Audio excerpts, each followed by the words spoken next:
The notion that scientists and mainstream media are deliberately deceiving the public about global warming has become a pervasive conspiracy theory.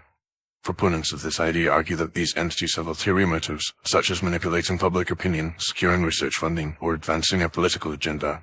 However, a closer examination of the evidence and the underlying dynamics of the scientific community and media landscape reveals a more nuanced reality.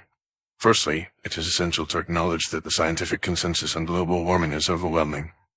The vast majority of climate scientists agree that human activities, particularly the emission of greenhouse gases from burning fossil fuels, are significantly contributing to the warming of the planet.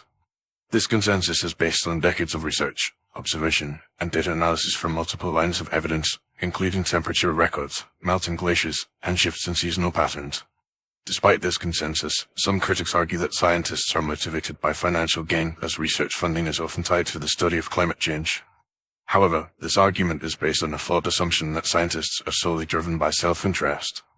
While it is true that research funding is a crucial aspect of scientific inquiry, it is not the primary motivator for most scientists.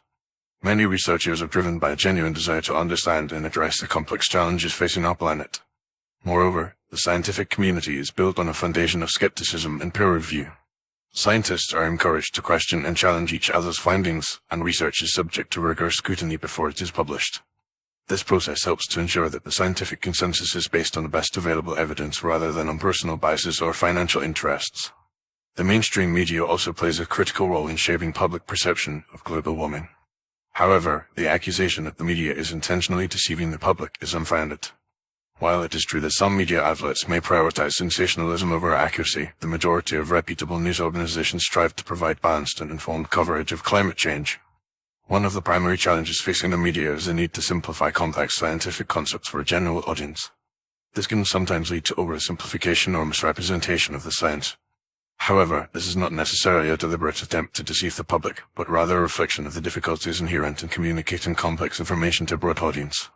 Furthermore, the media is not a monolithic entity, and there are many different perspectives and approaches to covering climate change. Some outlets may prioritize the views of climate skeptics or downplay the severity of the issue, while others may focus on the urgent need for action and the potential consequences of inaction. In conclusion, the idea that scientists and mainstream media are lying to us about global warming is a misleading and unfounded conspiracy theory. While there may be some individual biases or flaws in the way that climate change is presented, the overwhelming consensus among scientists and the preponderance of evidence suggests that human-caused global warming is a real and pressing issue. Rather than accusing scientists and the media of deceit, we should be working to build a more informed and nuanced public discourse about climate change, one that acknowledges the complexities and uncertainties of the issue while also recognizing the urgent need for action to mitigate its worst impacts. By promoting a more accurate and balanced understanding of global warming, we can work towards a more sustainable and equitable future for all.